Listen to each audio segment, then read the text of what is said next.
3 दिन 4 दिन 8 दिन अगर भगवान के मंदिर में नहीं गए तो भगवान से ये कहना कि मैंने कौन सा पाप कर दिया जो आप मेरा मुंह नहीं देखना चाहते, ऐसा मैंने क्या कर दिया, ऐसा हुआ क्या है।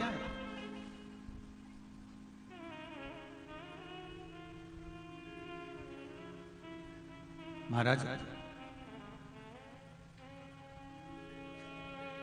एक पत्र में किसी बहन ने लिखा है, बड़ा सुंदर भाव लिखा है।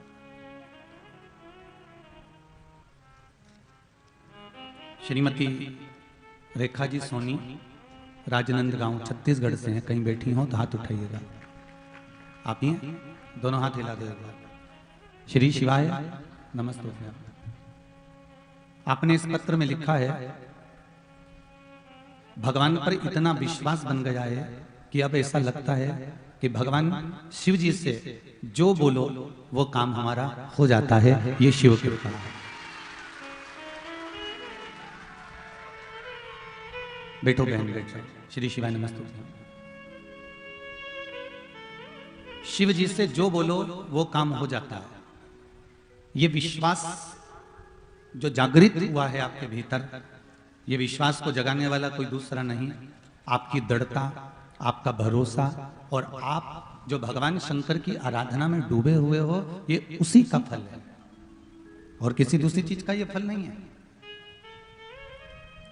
आप जो शिव भक्ति में डूबे हुए हो, शंकर के भजन में डूबे हुए हो, शिव स्मरण में डूबे हुए हो, ये उसी का फल है। रामचरितमानस में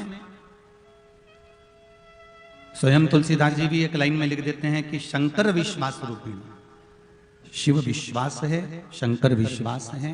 अगर विश्वास दृढ़ हो जाए, भरोसा प्रबल हो जाए, तो फिर भगवान को मिलने में देरी नहीं होती महाराज, वो मिल सकता है।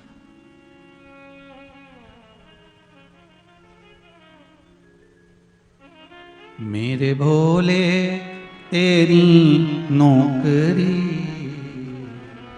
सबसे बढ़िया है, सबसे करी, तेरे दरवाजे की चाकरी सबसे बढ़िया है, सबसे करी। मेरी किस्मत का जब गुल खिला, तब जाकर के ये दर मिला। मेरी किस्मत का जब गुल खिला, तब जाकर के ये दर मिला। मिल गई मुझको चौखट तेरी, सबसे बढ़िया है, सबसे खरी। भोले बाबा तेरी नौकरी सबसे बढ़िया है, सबसे खरी। भगवान शिव की कृपा, दया, उदारता, स्मरण जब हमारे भीतर समाहित होता है, शिव की भक्ति जब हमारे भीतर समा जाती है, विश्वास और दृढ़ता जब प्रबल हो जाती है, तब भगवान का स्वयं हमारे सम्मुख में दीदार, हमारे सम्मुख में दर्शन हो जाता है महाराज। कल शिव पंचायत में 5 देवताओं में अपन आद्य शक्ति दुर्गा भवानी तक पहुंचे थे।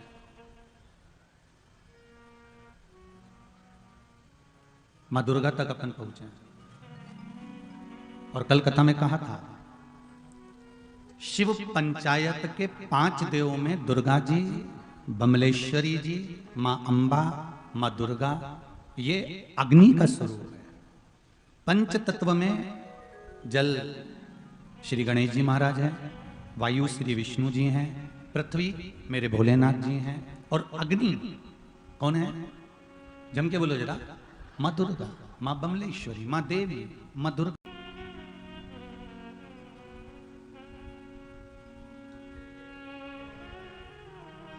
पंचायत का चुनाव होता है, आप वोट देते हैं।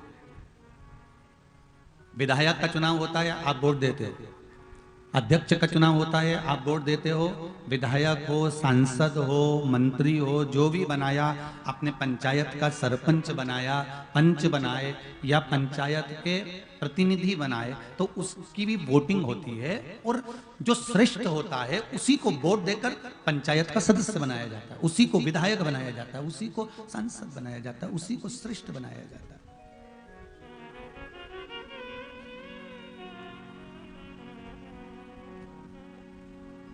बोलो सही है? अरे जम के तो बोलो जरा। जो श्रेष्ठ होगा, विद्वान होगा, उस कार्य को संभालने में प्रबल होगा, जिसमें ये अच्छे गुण होंगे, उसी को आप वोट देकर उसको सरपंच बना दोगे, उसको पंचायत का सदस्य बना दोगे, उसको विधायक बना दोगे, उसको आप सांसद बना दोगे, उसको आप श्रेष्ठ बना दोगे।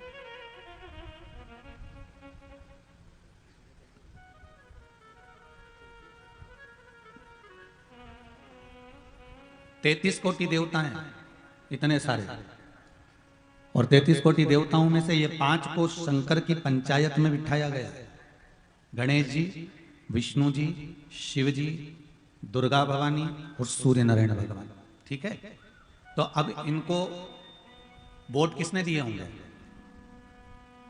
इनको श्रेष्ठ किसने बनाया होगा? एक बात अपने जीवन में उतार कर रख लीजिए। आज ये शिव महापुराण के पावन चरित्र को आप सुन रहे हो, शिव पंचायत शिव महापुराण को, तो अपने जीवन में उतार कर रख लो। कोई जरूरी नहीं है कि कोई वोट देगा तो ये आप श्रेष्ठ कहलाओ। कोई जरूरी नहीं है कि कोई आपको वोट देगा या आपकी तारीफ करेगा तो आप श्रेष्ठ कहलाओ। शिव महापुराण की कथा कहती है, श्रेष्ठता हम अपने आप से प्रकट कर सकते हैं, दुनिया के सामने भले मत लाओ, पर अपने भीतर से श्रेष्ठता को प्रकट करो, जिससे उस परमात्मा को ठीक लगे। और जब परमात्मा को ठीक लगेगा तो अनुभूति अपने आप हो जाएगी।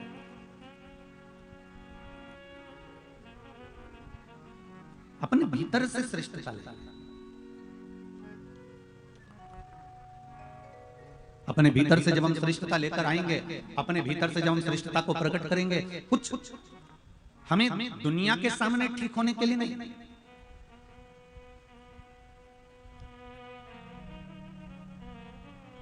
दो तरह की सफाई होती है, बहुत ध्यान दीजिए महाराज। एक सफाई हाथ में झाड़ू पकड़ ली, फोटो खिंच गए, लगाई कितनी, पीछे आवाज नहीं जा रही बाबू, पीछे आवाज नहीं है बिल्कुल।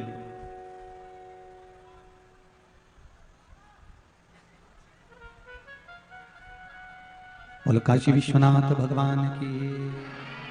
शंभु शरणे पड़ी मांगू घड़ी रे, दुख काटो दया करी निदर्शन।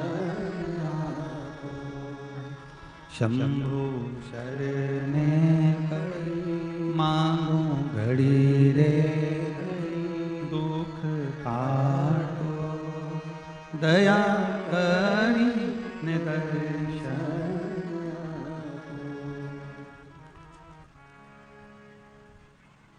आई आवाज आई पीछे? चालू हुआ? नहीं हुआ? अरे गोविंद बोलो प्रेम से, गोपाल बोलो रे, गोविंद बोलो प्रेम से, गोपाल बोलो रे, हे गोविंद बोलो रे, गोपाल बोलो रे, गोविंद बोलो रे, गोपाल बोलो रे, हे गोविंद बोलो रे, गोपाल बोलो रे, गोविंद बोलो रे, गोपाल बोलो रे। मकड़ी चौथी जगह पहुंची और घर के बाहर एक चौखट के पास में जाला बनाने लगी। इतने में फिर चिड़िया आई, वहीं पर एक मक्खी बैठी हुई थी। उस मक्खी ने कहा मकड़ी से, क्यों इनके चक्कर में पड़ती है, तेरी मर्जी पड़े जहां जाला बना ले, तेरा शिकार तेरे पास में आ ही जाएगा और तू सुखी हो ही जाएगा। ललाट पर भाग्य में जो लिखा है, जितना लिखा है उतना तो मेरा विश्वनाथ तुम्हारी झोली में डाल ही देता है, ये पक्का है। हाँ, तुम जो बेकार कर्म कर कर आए हो और वो बेकार कर्म तुम्हारा बीच बीच में जो अर्चन देता है, उस बेकार कर्म को तुम्हारा जो भजन है, तुम्हारा जो कीर्तन है, तुम्हारा जो मंत्र जाप है, तुम्हारा जो स्मरण है, तुम्हारा जो नाम जाप है, तुम जो शंकर की कथा सुन रहे हो, शिव महापुराण का स्मरण कर रहे हो, जो तुम भगवान का भजन कर रहे हो, जो तुम नित्य प्रति शिव जी को एक लोटा जल चढ़ा रहे हो, शंकर का अनुमोदन कर रहे हो, शंकर का गुणगान कर रहे हो, तुम्हारा जो बेकार कर्म है वो बेकार कर्म तुम्हारा शिव की भक्ति से वो कटता चलेगा, शिव भक्ति से वो कटता चलेगा।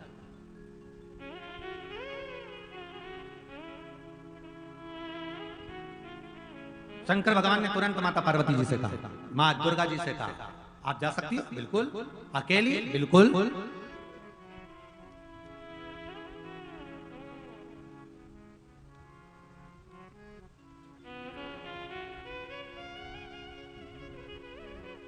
अकेले जाने में क्या दिक्कत है?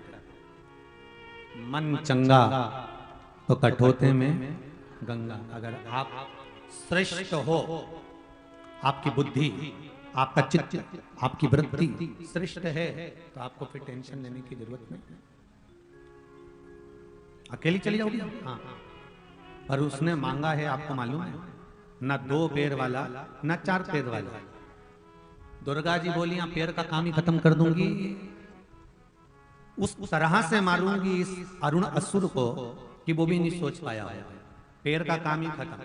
और मां दुर्गा खड़ी हो गई उस असुर के सामने, और माता दुर्गा ने अपने शरीर से भंवरों को प्रकट करना प्रारंभ करा, और माता का नाम पड़ गया, बोल भ्रमरी देवी की। भंवरे निकलना प्रारंभ हो गए माता के शरीर में से, भंवरे ही भंवरे निकले, भंवरे ही भंवरे। माता के शरीर में से भंवरे ही भंवरे निकले। और जब भंवरे ही भंवरे निकलना प्रारंभ हुए माता के शरीर में से, हो भंवरे निकल रहे थे, और भंवरों ने जाकर जैसे ही अरुण असुर के ऊपर आक्रमण करना प्रारंभ करा, अरुण असुर के प्राण छूट गए, क्योंकि इसने मांगा था 2 पांव वाला और 4 पांव वाला जो पृथ्वी पर भ्रमण करता हो, मैं उससे ना मांगा। अब ये पृथ्वी पर भ्रमण ही नहीं करता, ये तो हवा में उड़ता रहता है। भ्रमण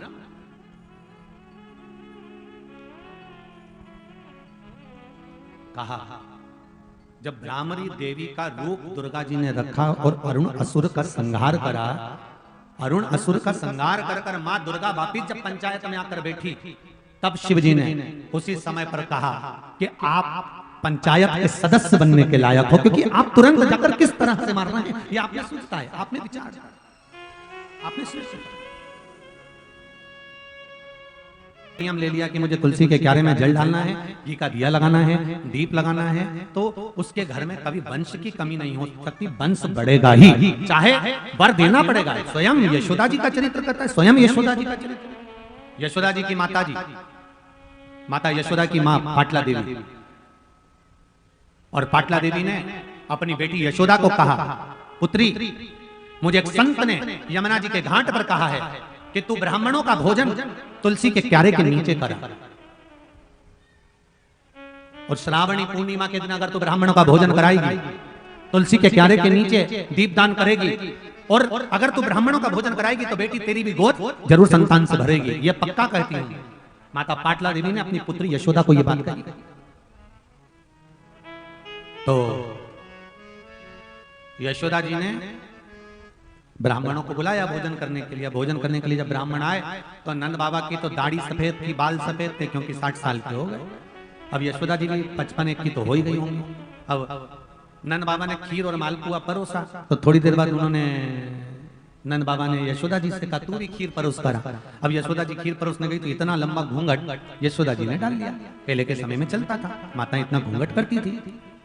अब आज के जमाने में तो घूंघट धीरे धीरे धीरे धीरे धीरे यहाँ, अब भले ना हो पर पहले तो नियम था कि लंबा घूंघट चलता था।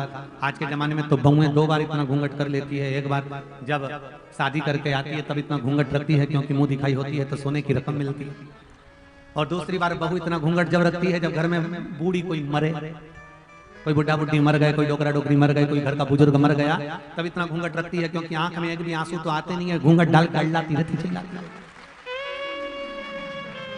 अब उसको तो चिल्लाना है बस। और बड़ी बड़ी डिजाइन में चिल्लाती है, वो चिल्लाती भी है तो अरे अम्मा हमको छोड़ के चली गई, हमको भी साथ ले जाती।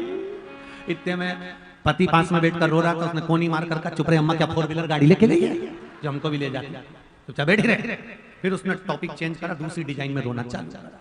और इतनी देर में सास के कान में सोने की मूर्ति दिख गई तो रोती रोती घूंघट करके और कान की मूर्ति को दांत से कतर कर और कतर के मूर्ति रख ली मुंह में और देवरानी से बोली अब तू रोले में आई, अब भी पानी पी के।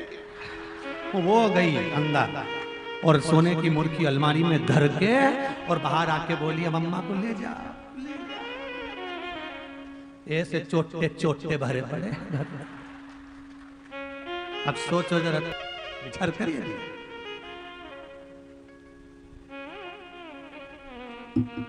घर में भी चोटे नहीं छोड़े और कथा में भी चोटे नहीं छोड़े,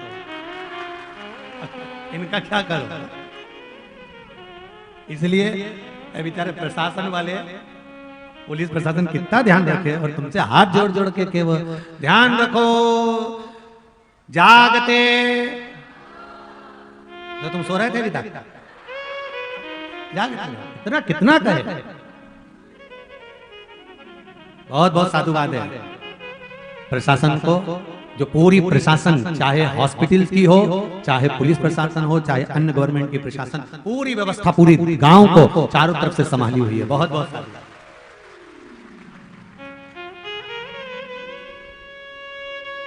चारों तरफ से संभाले, बहुत बहुत साधुवाद। और साथ आप लोगों को देना चाहिए, सोने की रकम पहन के ही नहीं आना चाहिए, खोटेला पहन के आओ ना। सोना तो यहाँ है, हीरा तो मेरा शिव है। एक बार अगर शंकर मिल गया तो फिर रकम की जरूरत पड़ेगी। रावण को सोने की लंका दे दी थी एक ही बार में। जा रावण क्या लेकर गया था? केवल एक यज्ञोपवीत धारण कर कर लंकाधिपति रावण अपने कंधे पर एक जनेऊ पहनकर भगवान शंकर की आराधना कर रहा था। मस्तक पर त्रिपुंड लगा हुआ था, कंधे पर जनेऊ पड़ी हुई थी। तो मंदोदरी ने आवाज लगाकर कहा था लंकाधिपति रावण से, हे लंकेश स्वामी, शंकर के दरवाजे पर जा रहे हो, कोई मुकुट नहीं, कोई जेवर नहीं तन पर, कोई आभूषण नहीं तुम्हारे तन पर। रावण कहता है, जिस शिव की आराधना करने जा रहा हूं, अगर मैं अधिक आभूषण धारण कर कर जाऊंगा तो शंकर भगवान को लगेगा कि मैं तो बताओ शमशान में रहता हूं और ये श्रृंगार करके शमशान आया है, मुझे दिखाने। आभूषण पहनकर नहीं जाऊंगा, पर जब शिव की स्तुति गाऊंगा तो शंकर मुझे इतने आभूषण दे देगा कि मुझे जरूरत ही नहीं पड़ेगी कुछ और। इसलिए आज भी साउथ में, महाराष्ट्र में, राजस्थान में, मध्य प्रदेश, छत्तीसगढ़, ऐसे कई जगह, उत्तराखंड आदि में ब्राह्मण जन जब शंकर की आराधना करते हैं, शिव का रुद्राष्टाध्यायी से अभिषेक कराते हैं, पूजन कराते हैं, तो ब्राह्मण तन पर कोई वस्त्र पहने चाहे नहीं पहने, ब्राह्मण की वाणी में जो प्रबलता होती है, उस मंत्र को बोलने की, कंधे पर जनेऊ पड़ी होती है, मस्तक पर त्रिपुंड ब्राह्मण के खिंचा होता है, तन पर कोई वस्त्र हो ना हो, आभूषण हो ना हो, और शंकर की स्तुति गाता है तो शंकर खुद ही भंडार भर जाता है, शिव खुद दे जाता है। एक सुंदर प्रश्न है, देखिए प्रश्न क्या, एक पत्र है।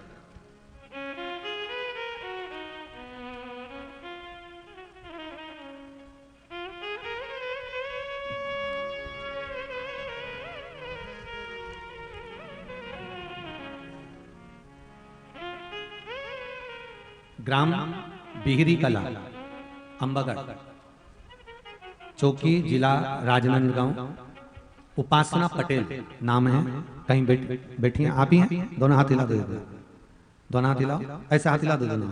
हर हर श्री शिवाय नमस्तुभ्यम बाबू। आपने लिखा है,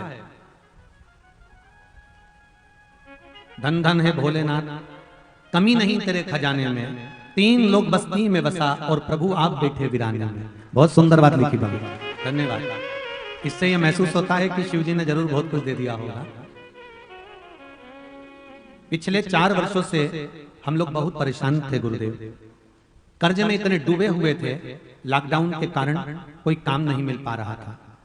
2 साल पहले के निकले, 2 साल लॉकडाउन के निकले, कर्जे में डूबते गए, डूबते गए, डूबते गए। गुरुदेव अंत में किसी के कहने पर टीवी पर शिव महापुराण की कथा सुनी, और यह कथा का प्रभाव है कि आज बाबा देव से मुक्त कर दिया और शिव महापुराण की कथा में बैठे।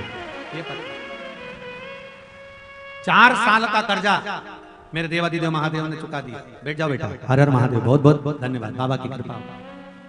वो क्या नहीं देता।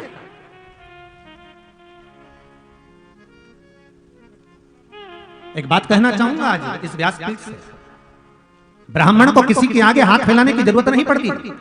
लंकाधिपति रावण जैसा कंधे पर जनेऊ पड़ी हो, मस्तक पर त्रिपुंड खिंचा हो और शंकर का नाम अगर उसके मुख में है, उसकी जिह्वा पर अगर शिव नाम है, तो फिर शंकर कैसे देता है ये शंकर ही जान सकता है। बस उसकी स्तुति श्रेष्ठ होना।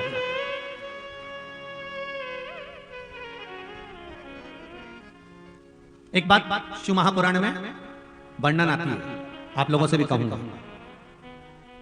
कि शिव कथा, शिव मंदिर में पूजन, शंकर का अभिषेक, शंकर की आराधना, शंकर की पूजन, शंकर का स्मरण,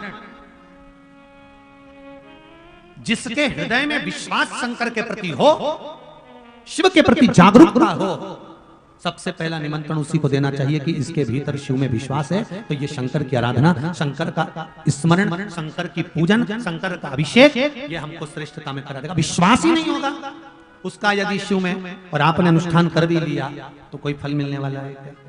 अगर विश्वास है तो शिव है।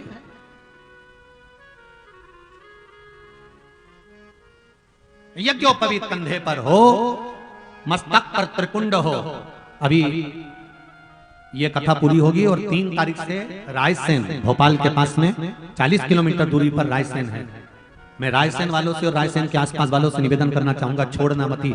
नवरात्रि की त्रिपुंड शिव महापुराण की कथा है, जो कि जीवन का इतिहास रचने वाली ऐसी सुंदर कथा का आनंद लीजिए। और आप लोग भी टीवी चैनल के माध्यम से उस पावन कथा को 2 बजे से 5 बजे तक श्रवण करिएगा, आस्था चैनल पर। त्रिपुंड शिव महापुराण की कथा कि एक मस्तक पर, चाहे माताएं हो, चाहे पुरुष हो, चाहे बच्चे हो, चाहे बड़े हो, चाहे युवान हो, चाहे युवती हो, चाहे बुजुर्ग हो, मस्तक पर मात्र त्रिपुंड लगा लेने से उसका लाभ क्या होता है? एक त्रिपुंड की परिभाषा, त्रिपुंड का सुख क्या है? त्रिपुंड के अंदर कितने देवता बैठते? एक एक रेखा में 9 देवता, 27 देवता त्रिपुंड के अंदर रहते।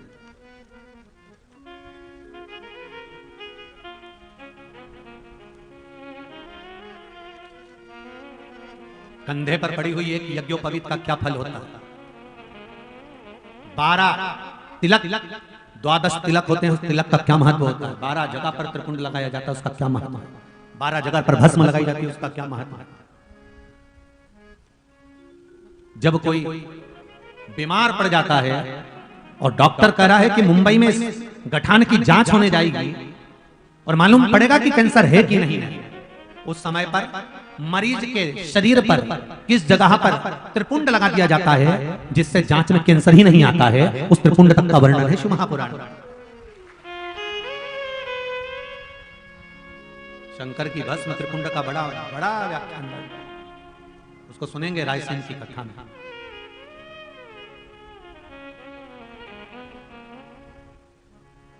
शिव कथा कर वो क्या नहीं देता? अब कहो दो शिव से। चौकोर तुलसी का क्यारा क्या बढ़ाता है घर में? जम के बोलो सभी लोग, वंश बढ़ाता है। दूसरे नंबर पर तुलसी का क्यारा होता है षड आकृति का, 6 कोने होते हैं, षड आकृति का, षटकोण जैसा होता है। ये काय के लिए होता है? तो कहा ये घर में आने वाली समस्या को दूर करता है। षड आकृति का तुलसी का क्यारा। और एक तुलसी का क्यारा होता है गोल, जिसको कुंड कहते हैं, कुंडी कहते हैं, जिसमें तुलसी लगी होती है। गोल तुलसी का क्यारा स्कंद पुराण कहती है ये व्याधियों को हरता है। काय को हरता है? व्याधियों। जिसके घर में गोल तुलसी का क्यारा होता है, घर में अगर अनहोनी होने वाली होती है तो 2 दिन पहले, 4 दिन पहले, 6 दिन पहले, 8 दिन पहले ऐसा हृदय में महसूस होना चालू हो जाता है कि कुछ होने वाला है। जिसके यहाँ पर गोल तुलसी के क्यारे होंगे उसको इस चीज का अंदाजा होगा कि उसके घर में कहीं ना कहीं उसको भान होने लगता है कि कुछ होने वाला है, कुछ ऐसा घटने वाला है, कुछ ऐसा होने वाला है, उसको भान हो जाता है। उसको स्मरण होना। अब उसको लगता है कि ये कैसे मालूम पड़ता होगा, कैसे मालूम हो जाता होगा कि कुछ घटना घटने वाली है, कुछ होने वाला है, तो वो गोल जो तुलसी का क्या रहा, वो व्याधि को,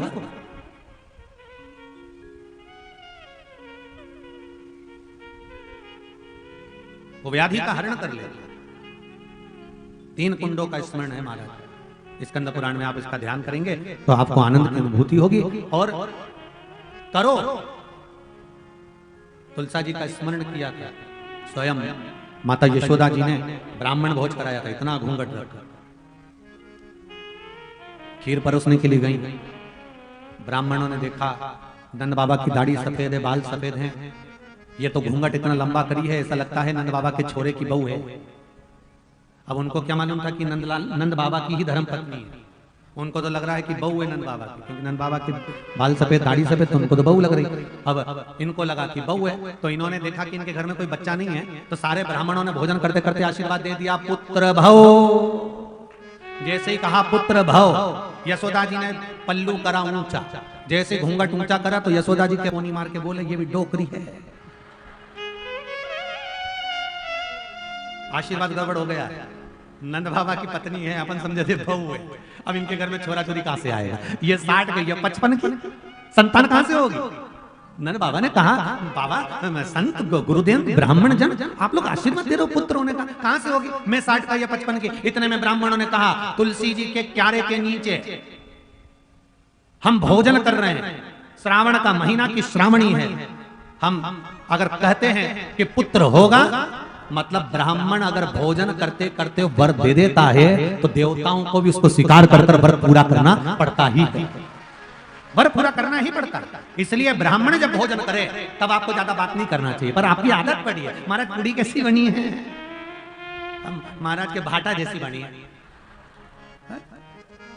अरे यहाँ कथा करेंगे कि ब्राह्मण भोजन करे तो बात मत करो, अगर बन सके तो थोड़ी सेवा करो, पूड़ी परोस दो, मीठा परोस दो, ज्यादा ब्राह्मण से बात नहीं करना भोजन करते करते। संत साधु ब्राह्मण गुरुजन संत जन महात्मा जन जब भोजन करें तो उनसे ज्यादा बात नहीं करना चाहिए, कम एकदम परोस दिया भोजन, इसके बाद अपने काम में लगो, जो चीज की जरूरत हो लाओ रखो, आराम से पूछो फिर जाओ।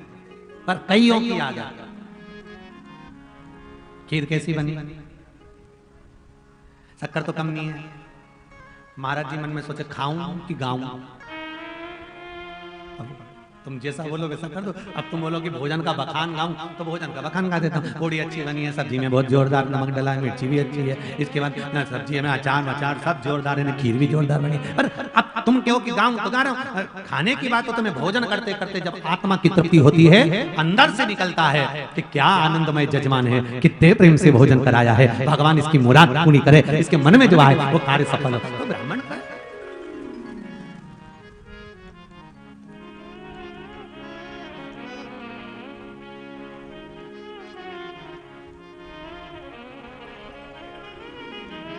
होता है ऐसे, ब्राह्मण लोग पहले के ब्राह्मण और आज के ब्राह्मण में अंतर है। अभी आज का ब्राह्मण इतना थोड़ी ना खाए। एक सेठ जी थे बड़े कंजूस, इतने कंजूस कभी जिंदगी में किसी को भोजन नहीं करे, और उनकी जो धर्म पत्नी थी वो इतनी धर्मात्मा, हर त्योहार पे ब्राह्मण को बुला के भोजन करा। आज सेठ जी ने मन में सोचा मेरी पत्नी आए दिन पूर्णिमा अमावस्या पे ब्राह्मण को पकड़ के ले आती है, अब की बार मैं ऐसा पंडित ढूंढता हूं जो कम खा। अब सेठ जी गए पास के गांव में, उन्होंने जाकर पूछा पंडित जी हैं? हाँ हैं। पंडित जी निकल कर आए, सेठ जी ने प्रणाम करा, गुरुदेव प्रणाम। सेठ जी को देखकर महाराज बड़े खुश हो गए, बहुत दिनों के बाद ऐसा जजमान आया है, इतना पैसे वाला जजमान, वाह वाह वाह, आनंद करो सेठ जी आनंद करो। सेठ जी ने पूछा गुरुजी कल अमावस्या है, भोजन करने आना है। अरे सेठ जी आप बुलाओ और मैं नहीं आऊंगा। नहीं पर एक बात पूछ रहा था मैं आपसे, बोलो कितना खाते हो? सेठ जी की बात सुनी तो पंडित जी ने मन में सोचा यही लिखा था मेरी किस्मत में, कितना खाते हो? पंडित जी बोले 4-6 तो पूड़ी खा लेता हूँ, 2-4 कटोरी खीर, 2 एक सब्जी का कटोरा और बालूशाही मरती भजिया पकोड़ा जो होगा वो इतना इतना इतना इतना चलेगा। इतने में सेठ जी बोले रहने दो, कल अमावस्या नहीं है, अगली अमावस्या पे आना। सेठ जी पास के गांव में गए, वहां पर एक पंडित जी के एकदम दुबरे पत्थर, एक चीटी उंगली के जैसे, छोटी उंगली जैसे एकदम दुबले पत्थर। हमारे दो महाराज ऐसे ही है, एकदम दुबले पतले। अब उन्होंने पंडित जी को देखा, सेठ जी ने कहा पंडित जी राधे राधे। पंडित जी बोले राधे राधे। पंडित जी बोले कैसे आना हुआ सेठ जी? सेठ जी बोले कल अमावस से आए, भोजन करने के लिए निमंत्रण देने आया हूँ। आप कितना खाते हैं? सेठ जी ने पूछा। पंडित जी बोले शरीर देख लो, 2 रोटी बिना घी की खाता हूँ, ज्यादा मीठा नहीं खा सकता, शरीर में शुगर है। सेठ जी ने मन में सोचा भगवान की कृपा ऐसा पंडित मिला, सारी बीमारी इसी में भरी है, कुछ नहीं खाएगा। भगवान कृपा करे, आप आ जाओगे कल भोजन करने? धीरे धीरे आ जाओगे। ठीक है। सेठ जी ने घर पे आके बोल दिया अपनी पत्नी, सुनो पंडित जी आएंगे, अच्छे भरपेट भोजन कराना। सेठ जी को मालूम था कुछ खाने वाला है, भरपेट खिलाना, ये दक्षिणा दे देना। ठीक है, अच्छे से जिमाना हो। सेठ जी इतने बोल के गए, पत्नी इतनी खुश हो गई, 40 साल में पहली बार निमंत्रण दिया है किसी पंडित जी को। अब इतने में पंडित जी जाने लगे तो पत्नी ने आवाज लगाया पंडित आयन ने, सुनो हाँ मेरे को काम नहीं करना है तो तुम बच्चों को भी ले जाओ ना, 6 को, ये 6 तुम्हारे साथ चले जाएंगे। पंडित जी ने कहा 6 बच्चे? हाँ ले जाओ। 6 को ले गया और झोले में टिफिन भी ले जाओ, मेरे लिए भी लिया ना। सेठ जी बड़े दयालु, टिफिन भी ले गए। जो पहुंचे, सेठ जी तो दुकान पर बैठे थे, पंडित जी जो जीवने के लिए चालू हुए, पंडित जी ने तो थोड़ा सा खाया, जो 6 बैठे थे ऐसा निपटाया, ऐसा निपटाया, सब धरा धराया निपटा गया। बचा कुचा था तो डब्बे में बांध के ले गए, दक्षिणा भी ले गए। थोड़ी देर बाद सेठ जी आ गए। सेठ जी ने आकर ला भोजन ला। पत्नी बोली बना लूं फिर ला। तो भोजन होगा ना, आज तो पंडित जी ने भोजन करा। हाँ तो भोजन नहीं है। हाँ कितना बना था? बना तो खूब था। तो पंडित जी खा गए? पंडित जी नहीं, पंडित जी के साथ में 6 आए थे, सब खा गए। इतने में तो सेठ जी को आया गुस्सा, उनने उठाया डंडा और पंडित जी के घर की ओर चले। पंडित जी ने अपनी पत्नी से कहा वो सेठ बहुत कंजूस से आता होगा, बहुत गुस्सा करेगा। पत्नी बोली फालतू की बात मत करो, ये पंडितों की जो पत्नियां होती है ना, पंडिताएं थोड़ी जोड़ चद्दर ओढ़ लो, बाकी की मैं सब निपट लूंगी, तुम चिंता मत करो। और पंडित जी चादर ओढ़ के सो गए। इतने में सेठ जी ने दरवाजा खोला और चिल्ला के बोला कहाँ है पंडित? इतने में पंडित जी की पत्नी बोली आग लग जाए बस सेठ, ना जाने क्या खवा दिया, आकर मेरा पति निपट गया। सेठ जी ने बोला कहाँ पड़ा? ये पड़ा मेरा पति, तेरा यही खा के आया था, तेरा ही घर का खाया, इसलिए मरा। अब तो तेरे को पकड़ के जेल लेकर जाऊंगी और तेरे को राजा के यहाँ दंड दिलवाऊंगी, तेरे को जेल में पटकूंगी। इतने में सेठ जी बोले तेरे पाँव पड़ूं, ऐसा मत कर, तेरे हाथ जोड़ो। नहीं मैं तुझे दंड दिलवा कर रहा हूँ, चल मेरे साथ में। और जो गिरबान पकड़ी सेठ जी की, सेठ जी बोले ये 20,000 धर ले तेरे पाँव, तेरे तू 20,000। इतने में सेठ जी 20,000 दिए गए। पत्नी ने पति से कहा उठ जाओ, दक्षिणा पूरी आ गई, उठो जा। महंगा रोए एक बार, सस्ता रोए बार बार। ये कभी नहीं सोचना ब्राह्मण अगर हमारे घर में आया है, पूजन कराने आया है, अर्चना कराने आया है, अगर कुछ सेवा करने आया है, भगवान की आराधना करने आया है, तो जितनी उसकी मेहनत होती है उतना उसको प्रदान कराना चाहिए, उतना उसको देना चाहिए, उतनी उसकी अर्चना देना चाहिए, उतनी उसकी दक्षिणा देना। क्यों? शिव कथा कह रही है, मां आद्यशक्ति दुर्गा भवानी ने आज जब अरुण नाम का असुर मर गया, जितने सारे असुर बचे थे आकाश मंडल में चले गए और आकाश मंडल में जाकर जलवृष्टि हो रही थी, उसको हाथ में झेलकर पीना चालू कर दिया। सारे जल को पी गए असुर, सारे जल को। पूरी पृथ्वी पर हाहाकार मच गया, पूरी पृथ्वी पर हाहाकार, सूखा पड़ गया, अकाल पड़ गया, कहीं पानी नहीं है। देवता घबराने लगे, कई वर्ष निकल गए, अकाल पड़ते पड़ते पड़ते पड़ते सब भूख से बिलखने लगे, पानी की खत्म हो गया, पानी नहीं, अकाल पड़ गया, अकाल पड़ गया। सारे देवता एकत्रित होकर शंकर भगवान के पास पहुंचे। शिव जी ने पूछा क्या बात है? कहा भोलेनाथ जी पूरी पृथ्वी पर अकाल पड़ा हुआ है, पानी नहीं है। शंकर भगवान ने कहा तुम चिंता मत करो। आद्य शक्ति दुर्गा से कहा दुर्गा ये आपकी आखिरी परीक्षा है, पंचायत में तुम्हें बैठना है, ये आखिरी परीक्षा है तुम्हारी। देवताओं ने आकाश से गिरने वाले जल को अपने हाथों में झेल लिया है, उन राक्षसों ने, उन असुरों ने। अब आप पृथ्वी पर जल लेकर आ। ऊपर से नहीं लाना है, क्योंकि ऊपर तो असुरों ने झेल कर रखा है। कहीं से भी लाओ, पूरे ब्रह्मांड में, पूरी पृथ्वी पर जल की कमी नहीं होना चाहिए और सूखा नहीं पड़ना चाहिए, अकाल नहीं पड़ना चाहिए, चारों तरफ जल ही जल हो जाए। अब तुम सिद्ध करो कि वो जल कहां से लाओ। विचार करिए जरा, इस जगह पर आप होते तो क्या करते? पंचायत में बैठने वाली मेरी मां दुर्गा भवानी मां आद्यशक्ति के सामने प्रस्तुतिकरण देना है। पंचायत में बैठना कुछ सहज वाली बात नहीं है। शंकर की पंचायत का एक एक देवता बड़ा प्रबल है, इसलिए कहते हैं शिव पंचायत का केवल 5 बेलपत्र शंकर भगवान को समर्पित कर देने पर शंकर जी ये जान जाते हैं कि मेरे अकेले को नहीं दिए, पूरी पंचायत को दिए। गणेश, विष्णु, दुर्गा, शिव और सूर्य, ये 5 बेलपत्र जब हम शिव को देते हैं तो पूरी पंचायत को समर्पित हो जाता है। 3 बेलपत्र हम शंकर को भगवान को देते हैं तो ब्रह्मा विष्णु महेश को प्राप्त हो जाते हैं। 11 बेलपत्र जब हम भगवान को समर्पित करते हैं तब कार्तिक के समय संपूर्ण परिवार को समर्पित हो जाती है। 21 बेलपत्र जब हम भगवान शंकर को देते हैं तो रिद्धि सिद्धि के साथ में संपूर्ण परिवार के साथ में शिव जी को बेलपत्र समर्पित हो जाती है। 31 बेलपत्र जब हम भगवान शंकर को देते हैं तो सारे नक्षत्र और ग्रह के अनुसार शिव जी को समर्पित हो जाती है। 51 बेलपत्र जब हम भगवान शंकर को समर्पित करते हैं तो ब्रह्मांड के अंतर्गत जितने ज्योतिर्लिंग और उपलिंग हैं उनके अनुसार शिव जी को समर्पित हो जाती है। 108, चाहे चावल का दाना हो, चाहे बेलपत्र हो, चाहे पुष्प हो, चाहे 108 कलश जल के हों, जब हम शिव को समर्पित करते हैं तो 33 कोटि देवताओं को प्राप्त हो जाती है। ये शिव पशुपति व्रत में, जब पशुपति व्रत का समापन होता है, विराम होता है, तो आपको कहा है कि कुछ भी 108 चढ़ाओ। बोला है कि नहीं बोला? जम के तो बोलो, बोला है ना? चाहे चावल का दाना चढ़ाओ, चाहे मूंग चढ़ाओ, चाहे बेलपत्री चढ़ाओ, चाहे पुष्प चढ़ाओ, चाहे फूल की पंखड़ी चढ़ाओ, पर 108 चढ़ना। क्यों? हमारी सेवा में, हमारी पूजन में, हमारे व्रत में अगर कोई कमी रह गई हो तो शिव क्षमा करना। 33 कोटि देवताओं को हम ये समर्पित कर रहे हैं, उनका आशीर्वाद आपके साथ में हमें प्राप्त होता है। पशुपति व्रत का तीसरा दिया, पशुपति व्रत का तीसरा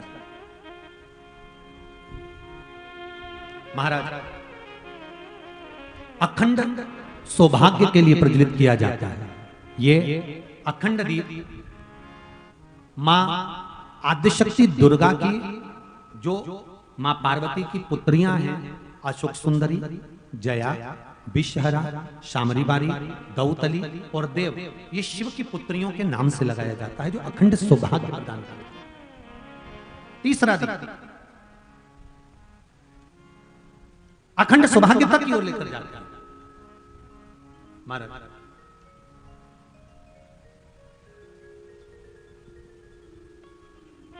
अब यहां दुर्गा भवानी की आखिरी प्रस्तुति है शिव पंचायत में बैठने की। देखिए जरा, अगर आप होते तो क्या करते? ना नदियों में पानी है, ना तालाबों में पानी है, ना कुएं में पानी है, ना बावड़ी में पानी है, ना जमीन के अंदर पानी है, सब सूखा पड़ा है, अकाल पड़ रहा है और ऊपर आकाश में जल। असुरों ने हाथ लगा रखा है, वो गिरने नहीं देंगे। क्या करोगे?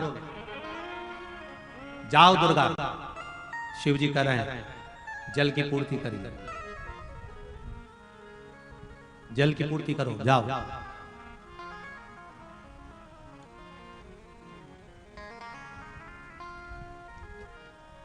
दुर्गा भवानी चली,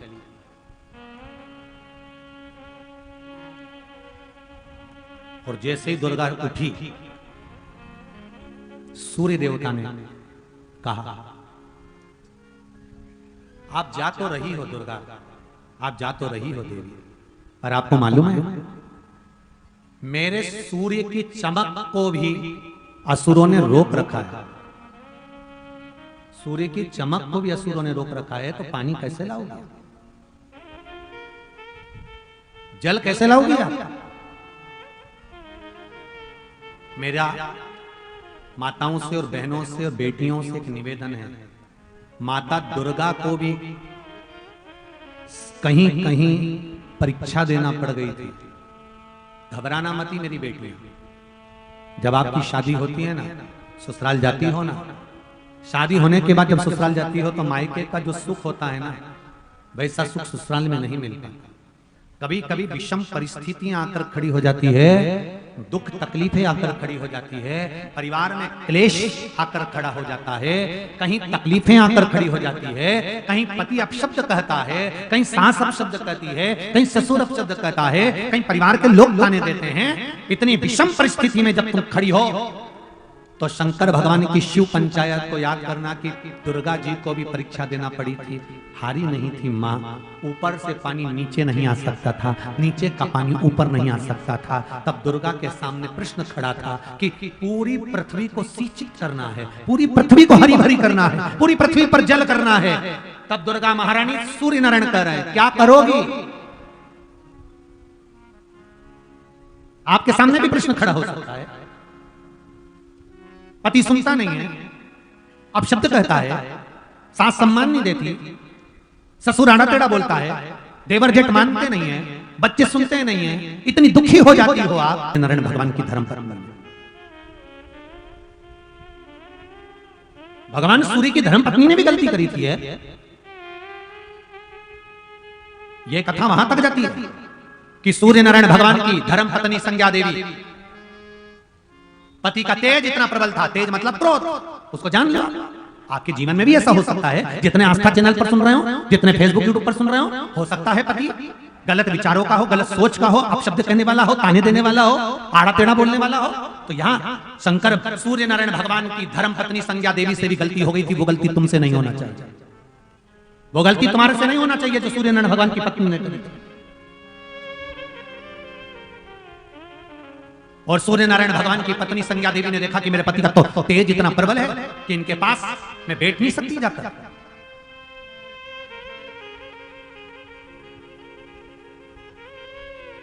मैं इनके पास बैठ नहीं सकती। तब उसी समय विचार आया, क्या करा जाए,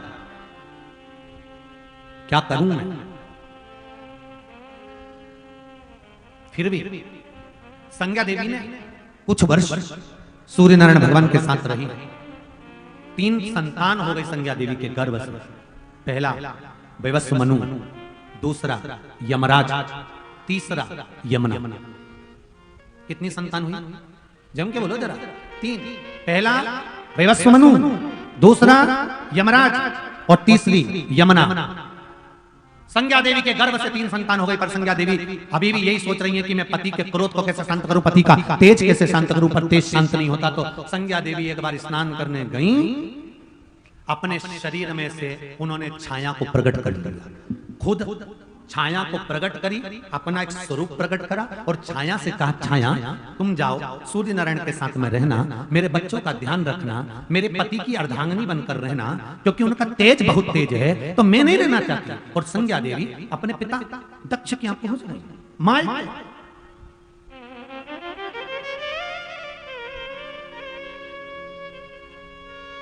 संज्ञा माय के पहुंची। वही प्रश्न खड़ा हो गया, पति नहीं सुनता, अपशब्द बोलता, सास नहीं सुनती, अपशब्द बोलती, ससुर नहीं सुनता, अपशब्द बोलता, बच्चे नहीं सुनते, अपशब्द बोलते, देवर जेठ सब अपशब्द बोलते हैं, कैसे रहूं मैं यहाँ पर। छोड़ी और मायके चली गई। वो मायके जाने वाली मां संज्ञा का हाल क्या हुआ है कि मायके पहुंचते सही पिताजी ने पूछ लिया, संज्ञा कैसे आना हुआ तुम्हारा, कैसे आई हो तुम यहाँ? पिताजी अब मैं यहीं रहूंगा। पिताजी ने कहा, यह घर तुम्हारा नहीं है, शादी होने के बाद बेटी का सही घर उसका ससुराल होता है। संज्ञा कहती है, सूर्य नारायण भगवान का तेज बड़ा तीव्र है। पिता बेटी को समझा कर कहते हैं, बेटी अरे लाडो सुनो बेटी, जो ललाट पर लिखा हुआ है वो तो होकर रहे। अगर तुम एक लड़का ठीक नहीं है उससे तलाक ले भी लोगी, दूसरी जगह शादी करोगी, हो सकता है वो भी भेरू ऐसे ही निकले तो कोई जरूरी है क्या? अरे जम के तो बोलो जी जी सही है कि गलत है? हो सकता है वो भी ऐसा ही निकले तो। इस पे कम सिंदूर चढ़ा हो, उस पे ज्यादा चढ़ गया। है तो भेरू, कोई काल भेरू है, कोई बटुक भेरू है तो भेरू ही। तुमने ये निर्णय गलत लिया। संज्ञा देवी को क्रोध आता है। जब पिता बेटी को समझाता है ना तो बेटी को गुस्सा जाता है, तो मैं क्या मरने के लिए वहां रहूं? बेटियां ऐसा शब्द कह जाती हैं, क्या करूंगी मैं वहां रहकर, जहां पर मेरा सम्मान नहीं, मेरे को वहां रहना नहीं। तो पिता ने बेटी को समझाया, क्योंकि बाप बाप होता है। एक बार मेरा प्रत्येक पिता से, प्रत्येक माता से निवेदन है, बेटी की तलाक की नौबत आए उससे पहले एक बार बेटी को बिठाकर समझाओ जरूर कि किस्मत में लिखा होगा वो होना ही है, तो कितना ही कर ले। इसलिए थोड़ा एडजस्ट करिए, थोड़ा संभल कर चलिए, थोड़ा समझ कर चलिए, परिवार तोड़ो मती। आज के जमाने में अदालत में सबसे ज्यादा केस है केवल तलाक के, सबसे ज्यादा केस चल रहा है तलाक। बेटी को समझाओ, संज्ञा जैसी गलती मत करना। पिता ने समझाया, संज्ञा मानी नहीं,